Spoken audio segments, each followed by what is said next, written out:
आज हम पढ़ने वाले हैं फीचर्स ऑफ जावा, यानी कि जावा के फीचर्स क्या क्या होते हैं। अभी इसके पहले हमने देखा था कि जावा क्या होती है ना। क्यों यूज करते हैं, जावा प्लेटफॉर्म है या लैंग्वेज अकेली है ना। तो अपन ने ये देखा था कि जावा जो है एक प्रोग्रामिंग लैंग्वेज है, एक हाई लेवल लैंग्वेज है ना। उसके बाद हमने देखा था कि ये प्लेटफॉर्म भी है, यानी कि सॉफ्टवेयर और हार्डवेयर का जो कॉम्बिनेशन होता है उसको हम प्लेटफॉर्म बोलते हैं। तो जावा जो है अपनी ऐसी थी कि प्लेटफॉर्म का भी काम कर रही थी। अब हम देखते हैं कि जावा के फीचर्स क्या हैं, यानी कि जावा की विशेषताएं क्या हैं या जावा के गुण क्या हैं, है ना। कैरेक्टरिस्टिक्स भी उनको अपन बोल सकते हैं। तो पहला है, Java is a simple language. ठीक है, जावा कैसी है, सिंपल लैंग्वेज है। सिंपल क्यों बोल रहे हैं इसको अब, क्योंकि इसमें कॉम्प्लेक्सिटीज हटा दी गई है, जो कि पहले की प्रोग्रामिंग लैंग्वेज में कॉम्प्लेक्सिटीज थी। जैसे कि सी प्लस प्लस में आपने देखा था कि पॉइंटर्स होता था वहां पर, है ना। पॉइंटर्स को बोलते हैं बड़ा ही कॉम्प्लेक्स होता है, क्योंकि इसमें आपको एड्रेस पे काम करना होता है, किसी वेरिएबल के एड्रेस पे काम करना होता था, और उसको हैंडल करना बड़ा टफ माना जाता था, क्योंकि उसमें एस्ट्रिक्स लगे होते थे, कभी डबल एस्ट्रिक, कभी M% के साइन होते थे, है ना। तो जो पुरानी लैंग्वेज थी सी प्लस प्लस से यदि हम कंपेयर करें, तो जो कॉम्प्लेक्स फीचर थे उनको हटा दिया गया है, तो ये सिंपल हो गई है ना। इसमें पॉइंटर जैसी कोई भी चीज नहीं होती है, इसलिए ये सिंपल है। तो अपन यदि देखें इस पे सिंपल में क्या था कि Java is considered as one of simple language because it does not have complex features like operator overloading, multiple inheritance, pointers and explicit memory management. यानी कि जावा को सिंपल इसलिए बोल रहे हैं क्योंकि जावा के पहले जो लैंग्वेजेस थी, है ना, उनके जो कॉम्प्लेक्स फीचर यानी कि जो कठिन फीचर थे, कठिन चीजें थी, कठिनाइयां थी, उनको हटा दिया गया। कौन सी कठिनाइयां थी, अपने पास ऑपरेटर ओवरलोडिंग थी। आपने सी प्लस प्लस में भी पढ़ा होगा, तो ये होता था वहां पे कि एक ऑपरेटर के थ्रू अपन मल्टीपल ऑपरेशन करा रहे थे, है ना। यानी कि अपन ने एक बार देखा था कि कॉम्प्लेक्स नंबर को अपन ने ऐड किया था, है ना। तो अपन ने ऐड कॉम्प्लेक्स नंबर में क्या किया था, कॉम्प्लेक्स नंबर को ऐड किया था। अब अपन उसी एडिशन से अपन दो ऑब्जेक्ट को भी ऐड करा ले रहे थे, तो उसको अपन बोलते थे ऑपरेटर ओवरलोडिंग। तो ये जो चीजें थी कॉम्प्लेक्स मानी जाती थी, तो उसको यहाँ पे हटा दिया गया है। मल्टीपल इनहेरिटेंस, अपन ने इनहेरिटेंस तो पढ़ा था, सी प्लस प्लस में पढ़ा था अपन ने इनहेरिटेंस, है ना।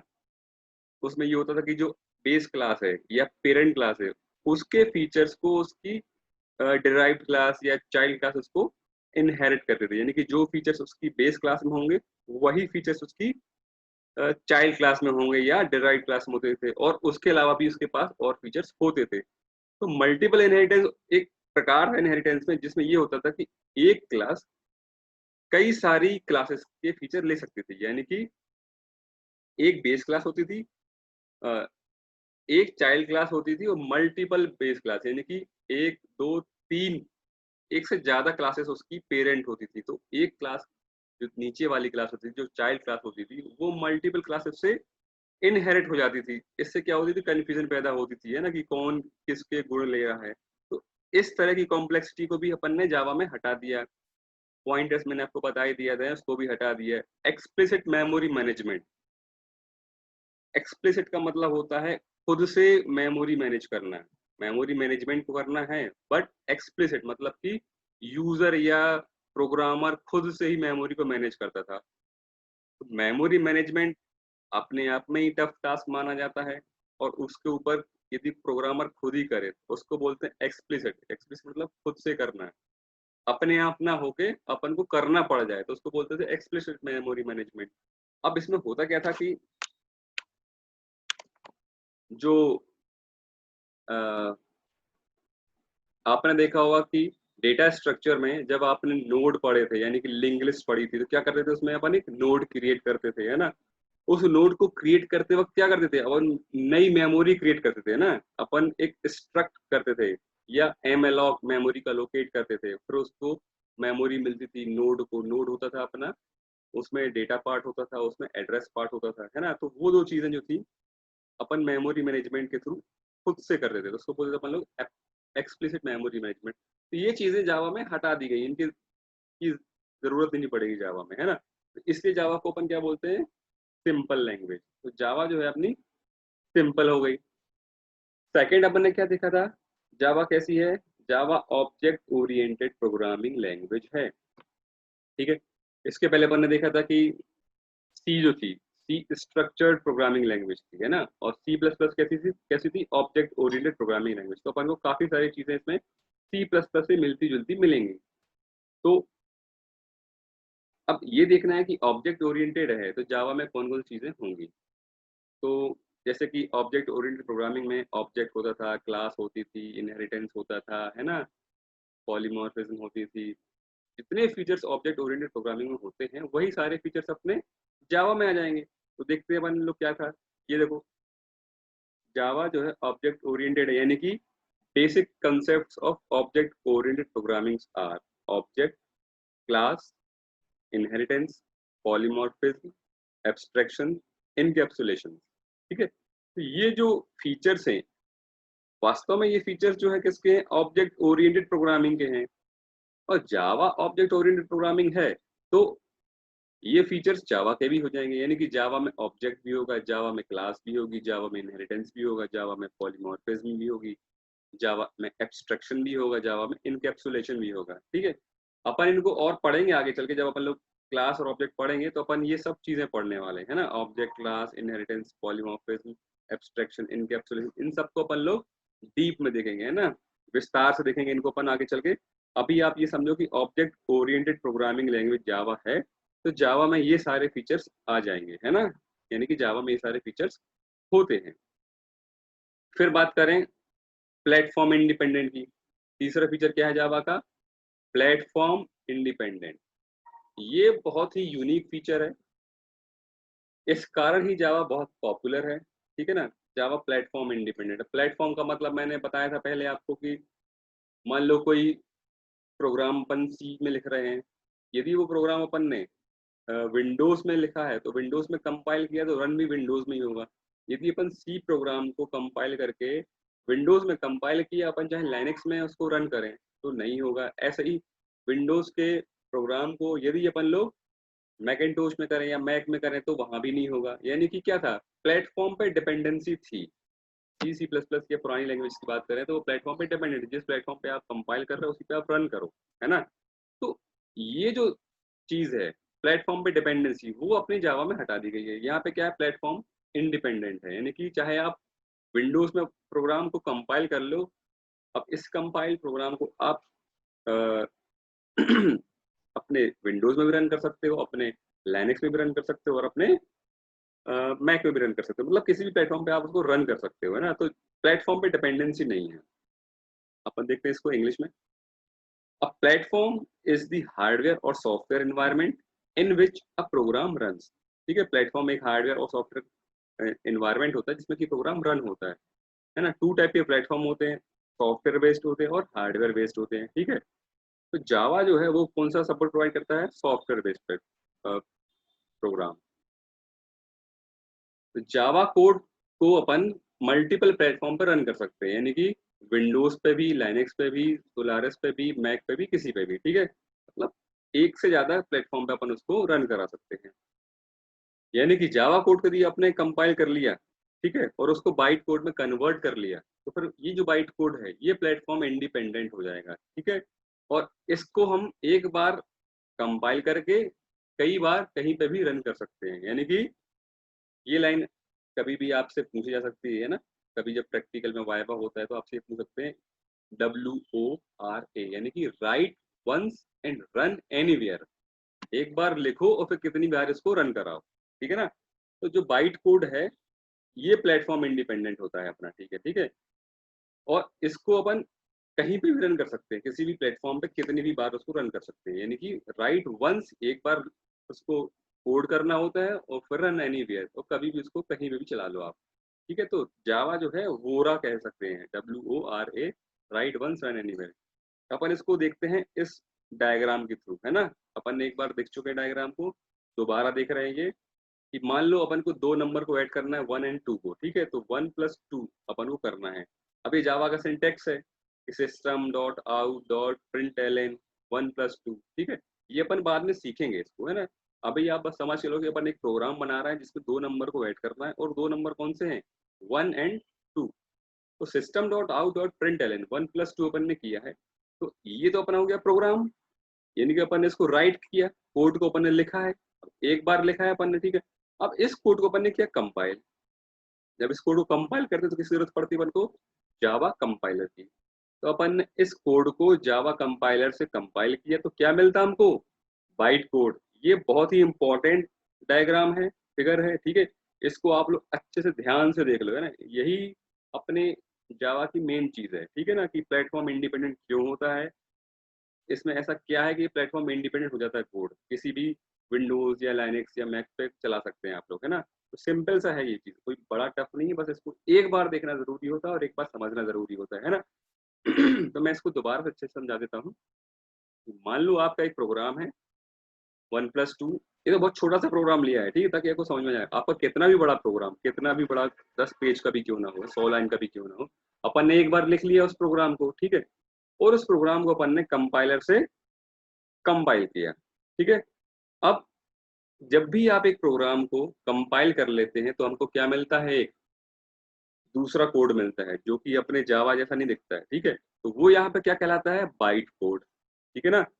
जो सोर्स कोड ऐसा था जो अपन ने जावा में लिखा था, कंपाइल करने के बाद कंपाइलर उसको कन्वर्ट कर देगा क्लास फाइल में, जिसको हम क्या बोलते हैं? Byte code. तो बाइट के फॉर्म में होगा। अब अभी वो आपको system dot out dot println दिख रहा था, अब वो बाइट के फॉर्म में दिखेगा इस तरह से, 010 के फॉर्म में।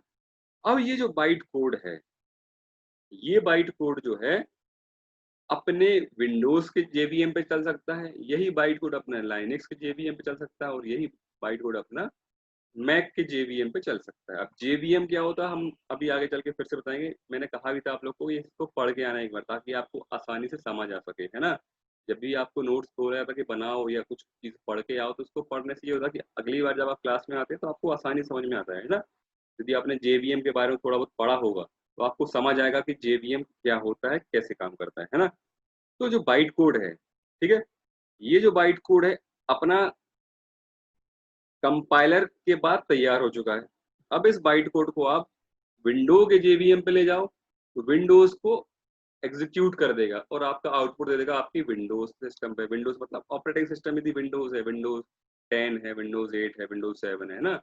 तो विंडोज ऑपरेटिंग सिस्टम पे अपना विंडोज जेवीएम काम करेगा। अब यदि इसी बाइट कोड को आप लाइनेक्स पे चलाएंगे तो लाइनेक्स का जेवीएम जो है इसको समझेगा और अपने लाइनेक्स ऑपरेटिंग सिस्टम पे इसका आउटपुट दे देगा अपने हिसाब से। यदि इस बाइट कोड को आप मैक ओएस के जेवीएम के पास ले जाओगे तो मैक ओएस का जेवीएम जो है इसको एग्जीक्यूट कर देगा, रन कर देगा और अपने मैक के विंडोज या अपने मैक के ऑपरेटिंग सिस्टम पे दिखा देगा। तो इस कारण, मतलब मेन इस बाइट कोड के कारण और इस जेवीएम के कारण जावा जो है प्लेटफॉर्म इंडिपेंडेंट है। जेवीएम का फुल फॉर्म होता है Java virtual machine. Java virtual machine जो है एक सॉफ्टवेयर है जो कि ऑपरेटिंग सिस्टम के ऊपर होता है, ठीक है। ये जेवीएम ही है इस बाइट कोड को समझ पाता है और उसको जिस भी ऑपरेटिंग सिस्टम में वो जेवीएम है उसके अकॉर्डिंग उसको कन्वर्ट कर देता है, एग्जीक्यूट कर देता है, ठीक है। अब हम चलते हैं नेक्स्ट फीचर, सिक्योर्ड है, ठीक है। जावा जो है सिक्योर है। सिक्योरिटी इसलिए है क्योंकि इसमें आपको डायरेक्टली मेमोरी मैनेजमेंट हैंडल करने को नहीं दी जाती। यदि आपको मेमोरी मैनेजमेंट हैंडल करने दी जाए, यानी कि पॉइंटर जैसी चीजें आपको खुद से करने दी जाए, तो उसमें एक लूप होल हो जाता है, तो आप उसके थ्रू उस पर अटैक कर सकते हैं या कुछ चीजें कर सकते हैं। इसमें मेमोरी मैनेजमेंट आपको नहीं दी जाती, तो इसलिए सिक्योर है, ठीक है। नेक्स्ट चीज क्या आती है? रोबस्ट। रोबस्ट मतलब बहुत ही ऐसी चीज जिसमें की गलती ना हो, है ना, गलती गुंजाइश ना हो। तो ये कैसे चीज है? रोबस्ट मतलब जो प्रॉब्लम थी पहले उसको खत्म कर दिया गया है। तो two main problems that cause program failures are memory management mistakes and mishandled run time errors. ये दो चीजें बहुत परेशान करती हैं प्रोग्रामर्स को, ठीक है। इसके कारण आपको बहुत ही ज्यादा समय देना पड़ता है, या आपको देखा जाए तो पूरा कोड दोबारा देखना पड़ता है। यदि कहीं छोटी सी भी मिस्टेक हो जाए तो आपको समझ नहीं आती कि मिस्टेक कहाँ आई हो, कैसे आई है, और एक मिस्टेक दूसरी मिस्टेक को आगे बढ़ाती जाती है। तो ये दो प्रॉब्लम जो थी, कौन सी प्रॉब्लम? मेमोरी मैनेजमेंट मिस्टेक और miss handled run time error. यानी कि मेमोरी मैनेजमेंट की जो गलतियां थी वो, और रन टाइम एरर पे जो मिस हैंडलिंग होती है, मतलब कि जैसे अपन ने प्रोग्राम को रन किया और वो कुछ इनपुट मांग रहा है, तो अपन ने इनपुट ऐसा दे दिया जो कि उसको एक्सपेक्टेड नहीं था और अपन ने कुछ गलत इनपुट दे दिया, तो उसके द्वारा क्या होगा, रन टाइम पे वो कुछ भी आउटपुट दे सकता है जो कि आपको पहले से लग नहीं रहा था कि इसका आउटपुट ऐसा आएगा। तो यदि इस टाइप की एरर्स आती है और उसको आप सही से हैंडल नहीं कर पा रहे, तो दिक्कत होती है। यानी कि आपको रन टाइम एरर्स को मिनिमाइज करना है और मेमोरी मैनेजमेंट की मिस्टेक्स को भी मिनिमाइज करना है। इन दो चीजों को यदि आप दूर कर दें, तो आपका जो प्रोग्राम है या आपकी जो लैंग्वेज है बड़ी रोबस्ट हो जाती है, मट्ठर जैसी चीज हो सकती है ना। तो ये जो प्रॉब्लम है जावा में पहले ही से हटा दी गई है। कैसे हटा दी गई है? मेमोरी मैनेजमेंट मिस्टेक्स को किससे दूर किया गया है? गार्बेज कलेक्शन से। अभी आप पहली बार ये सब तो पढ़ रहे हैं ना, जावा पहली बार क्लास ही अटेंड कर रहे हैं, यानी कि नए-नए हैं अभी आप, है ना? तो कुछ-कुछ टेक्निकल वर्ड्स आएँगे जैसे गार्बेज कलेक्शन, है ना? मेमोरी मैनेजमेंट या रोबस्ट या प्लेटफ़ॉर्म इंडिपेंडेंट या जेवीएम, तो अभी ऐसे घबराने की कोई ज़रूरत नहीं है, है ना? आप इसको 1 बार नहीं, 2 बार नहीं, 3 बार जब पढ़ोगे तो आपको समझ में आ जाएगा, है ना? और आगे चल के भी अपन को जब ये शब्द पढ़ेंगे या मिलेंगे तो हम दोबारा से इसको रिवाइज़ करते चलेंगे, तो आपको पिछला याद आता चला जाएगा, ठीक है? तो आपको बस ये करना है कि आपको कंटिन्यू करना है इस क्लास को, है ना? ऐसा नहीं कि आज क्लास की अपन ने कल नहीं की, है ना? फिर परसों आ गए, तो ऐसे में फिर आपको कुछ समझ नहीं आएगा। आप यदि डेली रहेंगे, डेली अपडेटेड रहेंगे, तो जो चीज़ें अभी आपको समझ नहीं आ रही हैं, वो आगे चल के समझ आ जाएँगी, क्योंकि मैं उनको दोबारा से रिपीट करता रहूँगा, है ना? बार-बार मैं उनको बताता रहूँगा कि इसका मीनिंग क्या है। तो अभी यदि नहीं भी समझ आता है, तो आपको कोई घबराने की ज़रूरत नहीं है, या ऐसा नहीं कि आपको कुछ समझ नहीं आ रहा है ना? आपको बार-बार मैं इनको बताता रहूँगा। जैसे गार्बेज कलेक्शन एक नया शब्द आया, तो गार्बेज कलेक्शन पुरानी लैंग्वेज में था ही नहीं, है ना? अपने सी, सी प्लस प्लस में था ही नहीं, तो अपन को कैसे पता होगा गार्बेज कलेक्शन क्या होता है? तो गार्बेज कलेक्शन जो है, एक प्रकार से आपकी जितनी जो मेमोरी क्रिएट होती है ना? आपके प्रोग्राम की लाइफ टाइम के दौरान जितनी भी मेमोरी क्रिएट होती है, उनको क्या है वो अ, कलेक्ट करता रहता है और उसको फिर वो डिलीट करता रहता है। तो ये ऑटोमैटिक जावा अपने आप करता रहता है ना? जावा के पीछे जो भी उसका इंजन है, जेवीएम एग्जीक्यूशन इंजन है, उस वहाँ पे जो गार्बेज कलेक्शन है। तो गार्बेज का मतलब ये होता है, गार्बेज मतलब जो अब काम का नहीं है ना, उसको कलेक्ट करो और अलग करो, है ना? रिसाइकिल करो। तो ये जो है आपका जावा ऑटोमैटिक करता है। यही चीज़ अपन को खुद से करनी होती थी। याद है जब कभी लिंक बनाते थे तो नोड क्रिएट करते थे। और जब नोड का काम खत्म हो जाता था, तो उसको फ्री कर देते, है ना? कोई मेमोरी अपन ने दी तो उसको अपन फ्री कर देते। अब ये काम अपन को यहाँ पे खुद से नहीं करना है, प्रोग्रामर को नहीं करना है। जावा का गार्बेज कलेक्शन इसका ध्यान देता है कि जब भी कोई मेमोरी बनती है तो वो खुद से मेमोरी प्रोवाइड करे और उसको जब हटाना हो तो उसको हटा दे। ठीक है ना?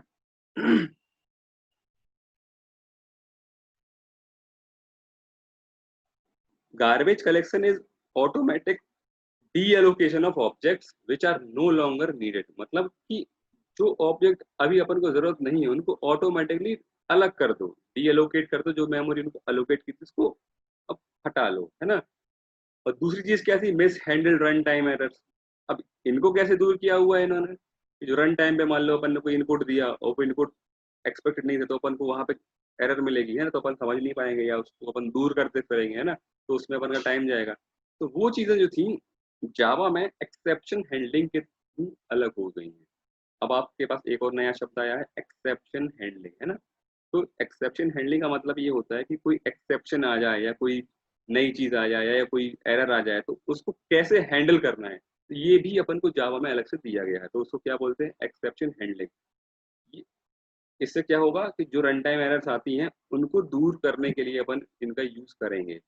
जब आप आगे चल के कभी प्रोग्राम बनाएंगे तो इनके बारे में हम आपको दोबारा से बताएंगे, है ना? तो जावा जो है रोबस्ट है। रोबस्ट मतलब ऐसी चीज है जिसमें कोई दिक्कत नहीं होती है। ऐसी नहीं होती कोई चीज अपन खरीदते हैं तो एक होती है डुप्लीकेट जैसी चीज के, तो पता नहीं कब तक चलेगी, फिर खराब हो जाएगी या बार बार समस्या आती रहेगी। एक होती है अच्छी चीज, ब्रांडेड टाइप की चीज की अपन एक बार ले तो कभी दिक्कत नहीं आने वाली, है ना? तो उसी प्रकार की चीजें हैं। तो रोबस्ट मतलब जहाँ पे कोई प्रॉब्लम की गुंजाइश ना हो। तो ये क्यों है रोबस्ट जावा? जावा रोबस्ट है। क्यों है रोबस्ट? क्योंकि यहाँ पे अ, 2 चीज़ें थी, गार्बेज कलेक्शन था और एक्सेप्शन हैंडलिंग थी। अब हम देखते हैं नेक्स्ट फीचर हमारा क्या है, पोर्टेबल। आर्किटेक्चर न्यूट्रल देख लेते हैं अपन लोग। एक और feature architecture neutral. Architecture neutral मतलब कि अब ये आर्किटेक्चर पर भी डिपेंडेंट नहीं है। जैसे कि अपन ने देखा था कि सी प्रोग्रामिंग में 32 बिट का यदि आर्किटेक्चर है तो उसके लिए इंटीजर की साइज कुछ और होती थी। यदि 64 बिट का आर्किटेक्चर है तो उसके लिए साइज कुछ और होती थी। 16 बिट का तो कुछ और साइज होती थी। मतलब कि आर्किटेक्चर जैसा है उसके ऊपर डिपेंड करती थी। बट यहाँ पे ऐसा कुछ नहीं है। जावा में चाहे आप 32 बिट का आर्किटेक्चर लो, चाहे 64 का, चाहे 16 बिट का, यदि आपका इंटीजर 4 बिट लेगा तो 4 बिट लेगा। ठीक है ना? तो ये यहाँ पर है, 4 बाइट लेगा तो 4 बाइट लेगा, मतलब 32 बिट लेगा तो 32 बिट ही लेगा, चाहे आप किसी भी आर्किटेक्चर चलो। मतलब आर्किटेक्चर न्यूट्रल है, इस पर भी कोई डिपेंडेंसी नहीं है। नेक्स्ट क्या है अपना? पोर्टेबल। ठीक है? तो जावा जो है पोर्टेबल है। अब पोर्टेबल का मतलब क्या होता है? पोर्टेबल का मतलब होता है कि आप कोई भी चीज को एक जगह से दूसरी जगह पर ले जा सकते हैं। जैसे कि बोलते हैं ना कि डेस्कटॉप है, एक जगह रखा है तो रखा रहेगा। लैपटॉप कैसा है? पोर्टेबल है कि आप अपने घर पे हो तो घर पर चला सकते हो लैपटॉप को, और अपने कॉलेज ले आओ तो कॉलेज में भी चला लो। जैसे कि ये अपन दुकान पे गए या शॉप पे गए, अपनी खुद की शॉप है ना, तो वहां पे भी आप ले जा सकते हो। तो कैसा हो जाता है? वो पोर्टेबल हो जाता है। जैसे मोबाइल है ना, पोर्टेबल हो जो है। पहले टेलीफोन था तो वो पोर्टेबल नहीं था। तो ऐसे ही जावा के जो प्रोग्राम्स है वो कैसे हैं? पोर्टेबल हैं। इसका मतलब क्या है? आपने एक बार बना लिया एक मशीन पे, तो उसको आप उठा के किसी दूसरी मशीन पे भी आप कर सकते हो। उसमें ऐसा नहीं कि कुछ चेंजेस करने पड़ेंगे, है ना? तो इस प्रकार से देखा जाए तो पोर्टेबल भी है। तो when we compile a Java program, the compiler of Java generates dot class files that contains the byte code of your Java program. ठीक है? जब भी आप अपने प्रोग्राम को कंपाइल करते हैं तो क्या जनरेट होता है? Class file. जब भी आप अपने प्रोग्राम को देखो, इस प्रोग्राम को जब अपन कंपाइल करते हैं तो कंपाइलर जो है क्या कर देता है अपन को? Class file. क्लास फाइल में क्या होता है? Byte code. ये बाइट कोड जो है ये कहीं पे भी चल सकता है। ठीक है ना? तो ये जो बाइट कोड है ये सिक्योर होता है और कहीं पे भी रन हो सकता है, यानी कि can run on any machine जिसमें जेवीएम हो। तो जावा जो है अपना कहीं पे भी रन हो जाएगा, यानी कि जो बाइट कोड के कारण कहीं पे भी रन हो सकता है। इसलिए ये पोर्टेबल है। प्लेटफॉर्म इंडिपेंडेंट भी है और ये पोर्टेबल भी है। किसके कारण? बाइट कोड के कारण और जेवीएम के कारण, है ना? दो चीजें बड़ी बार बार काम में आने वाली है, बाइट कोड और जेवीएम। ये अपना प्रोग्राम है, एक बार राइट किया, कंपाइल करके अपन को बाइट कोड मिला। इस बाइट कोड को आप जेवीएम के थ्रू चाहे विंडोज पर रन कर लो, चाहे लाइनेक्स पर रन कर लो, चाहे मैक ओएस पर रन कर लो। तो एक मशीन पे बनाया, इसको कहीं भी ले जाओ, इस पे ले जाओ, चाहे इस पे ले जाओ, चाहे इस पे, तो ये अपना पोर्टेबल भी हो गया और प्लेटफॉर्म पे डिपेंडेंसी भी नहीं है ना? आर्किटेक्चर न्यूट्रल अपन देख चुके हैं ना? फिर आता है आपका मल्टी थ्रेडिंग। ठीक है? अब मल्टी थ्रेडिंग मतलब जावा सपोर्ट मल्टी थ्रेडिंग। इसमें जैसे आप कभी क्लाइंट सर्वर की बात करते हैं ना, तो क्लाइंट सर्वर का जब प्रोग्राम बनता है तो सर्वर जो है क्लाइंट के लिए वेट करता है कि कोई क्लाइंट आएगा, उसका कनेक्शन एस्टेब्लिश करेगा। तो एक सर्वर होता है और क्लाइंट कई सारे होते हैं। तो हर एक क्लाइंट के लिए अपनी एक एक थ्रेड का यूज करता रहता है ना? तो एक प्रोग्राम के अंदर उसके कई सारे पार्ट हो जाते हैं, है ना? तो उसको हम क्या बोलते हैं? थ्रेड बोलते हैं। तो इनको सपोर्ट करता है। तो जावा support multi threading. It enables a program to perform several tasks simultaneously। होता क्या है कि एक साथ वो चलते हैं। एक प्रोग्राम क्या होता है? एक बार में चलेगा। तो ये प्रोग्राम में कई सारे थ्रेड होगा तो कई सारे थ्रेड भी एक साथ चलते रहेंगे, है ना? तो एक थ्रेड को अपन ने कुछ काम पकड़ा दिया, दूसरे थ्रेड को कुछ काम पकड़ा दिया, है ना? तो एक साथ अपने कई सारे काम चलते रहेंगे। तो सेवरल टास्क जो है वो साइमल्टेनियसली, मतलब एक साथ काम करते रहेंगे। तो जावा कैसी है? मल्टी थ्रेडेड है, यानी कि मल्टी थ्रेडिंग को सपोर्ट करती है। नेक्स्ट फीचर क्या है इसका? Interpreted and high performance. Interpreted and high performance. अपनी जावा लैंग्वेज जो है कैसी है? इंटरप्रेट की जाती है, यानी कि कंपाइलर होता है एक होता है इंटरप्रेटर। आप पढ़ के आना कि कंपाइलर क्या होता है और इंटरप्रेटर क्या होता है। कंपाइलर क्या होता है कि पूरा प्रोग्राम लेता है और उसको एक बार में कंपाइल करता है, बट इंटरप्रेटर जो है एक एक करके लेता है। ठीक है ना? तो जावा जो है, जावा जो है इंटरप्रेटेड है, इसमें इंटरप्रेटर का यूज होता है। ठीक है? जावा में इंटरप्रेटर का यूज होता है। ये क्या करता है? लाइन बाई लाइन कन्वर्ट करता है। अब क्योंकि लाइन बाई लाइन करेगा कन्वर्ट तो टाइम लगेगा, इसलिए स्लो होती है। बट ये स्लो नहीं है, ये फास्ट है। ठीक है? यानी कि इसमें हाई परफॉर्मेंस है। तो अब ये स्लो को इसने कैसे दूर किया? इसको दूर करने के लिए इसने यूज किया है एक बहुत ही अच्छे फीचर को, जस्ट इन टाइम कंपाइलर। इसका फुल फॉर्म है जस्ट इन टाइम इसका शॉर्ट फॉर्म है JIT, है ना, JIT यानी कि जस्ट इन टाइम कंपाइलर। तो जस्ट इन टाइम कंपाइलर के द्वारा इंटरप्रेटर होते हुए भी ये फास्ट हो जाता है, इसलिए अपन को हाई परफॉर्मेंस मिलती है। ये शब्द इसलिए दोनों एक साथ ये, क्योंकि इंटरप्रेटर जो है वो स्लो कर देता है, पर हमको चाहिए फास्ट। तो फास्ट करने के लिए इसके पास क्या है, जस्ट इन टाइम कंपाइलर। ठीक है, अभी आप इसको समझ लो। ठीक है, जब नहीं समझ में आएगा हम तो दोबारा रिपीट करेंगे नेक्स्ट लेक्चर में। ठीक है, और आपको दोबारा आगे मिलेगा भी ये जस्ट इन टाइम कंपाइलर, है ना, और इंटरप्रेटर, ये सब चीजें आपको दोबारा फिर से मिलेंगी। तो आप अभी एक बार समझ लो कि है क्या चीजें, और उसको दोबारा जब दिखाएंगे तो आपको और अच्छे से समझ में आ जाएगा, है ना। तो हमारा जावा जो है इंटरप्रेटेड भी है, हाई परफॉर्मेंस भी है। इंटरप्रेटेड ये है कि उसमें इंटरप्रेटर का यूज करते हैं, तो ये अपने जावा कोड को लाइन बाई लाइन कंपाइल करता रहता है। और हाई परफॉर्मेंस इसलिए क्योंकि ये फास्ट हो जाता है। फास्ट हो जाता है किसके through, just in time. Just in time क्या करता है, जो कोड बार बार यूज हो रहा है उस कोड को वो तुरंत मशीन कोड में चेंज कर देता है, और जब भी वो कोड जावा में दोबारा मिल जाता है उस मशीन कोड से रिप्लेस कर देता है ना। मान लो कि फॉर लूप में कई बार उसको जाना है, तो क्या करता है, एक बार उसको कन्वर्ट कर देता है मशीन कोड में, और फिर उसको वहां पे रिप्लेस कर देता है। ठीक है ना, इसलिए ये बार बार जो है टाइम कम लगता है इसको। नेक्स्ट क्या है, डिस्ट्रीब्यूटेड। डिस्ट्रीब्यूटेड का मतलब ये है कि अ, जब अपन अलग अलग जगह बैठे हुए हैं ना, नेटवर्क में बैठे हुए हैं, वहां पे यदि प्रोग्रामिंग करनी है, यहाँ पे कुछ अपने प्रोजेक्ट्स हैं, तो वहां पे अलग अलग बंदे बैठ के भी इस पे काम कर सकें, तो उसको बोलते हैं डिस्ट्रीब्यूटेड।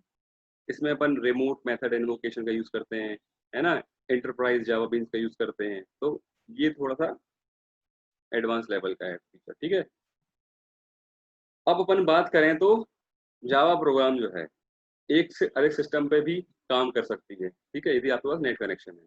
ठीक है,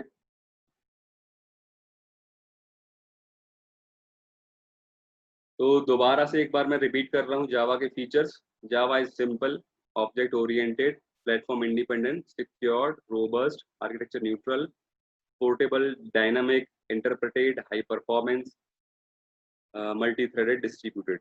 डायनामिक है ये, ठीक है, स्टैटिक नहीं, डायनामिक है, मतलब रन टाइम पे आप इसको इनपुट दे सकते हैं। ठीक है, तो आज के लिए इतना ही। अब हम इतना वीडियो आपका डाल दे रहे हैं, ठीक है ना, और फिर आप इसको दोबारा से देख सकते हैं।